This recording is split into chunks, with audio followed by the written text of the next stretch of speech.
Hola! This short video is about what we ate in a day. And it was our favorite day, which is Sunday. ఇక్కడ నేను breakfast prepare చేస్తున్నాను. Boiled eggs and సౌర్డో బ్రెడ్ని toast చేసి దానిపైన avocado పూసేసాను and boiled eggs కూడా sprinkle చేశాను with tons of ketchup. And ముందు రోజుది left over paneer curry ఉంటే అది కూడా ఫినిష్ చేసాం. మిడ్ మీల్ స్నాక్స్ కోసం ఫ్రూట్స్ కట్ చేశాను.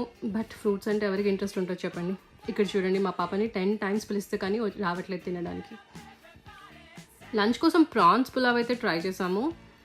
యూజువల్గా ఎప్పుడు చికెనే తెచ్చుకుంటాం, ప్రాన్స్ ఎప్పుడో ఒకసారి తెచ్చుకుంటాము అండ్ మోస్ట్లీ ఫ్రై చేసుకుంటాం. But first time prawns pulao try చేసాము అండ్ ఇట్ వాస్ గుడ్. ఈ రైతాతో ట్రై చేసాము and the combination was good. Evening lemon juice చేశాను అండ్ ఈ రెడీమేడ్ స్నాక్స్ తినేసాము. అండ్ నైట్కి పాలకూర dosa along with peanut chutney తిన్నాము. అండ్ ఆల్సో లెఫ్ట్ ఓవర్ రైస్తో కర్డ్ రైస్ ప్రిపేర్ చేసి తినేసాం. That's it, bye.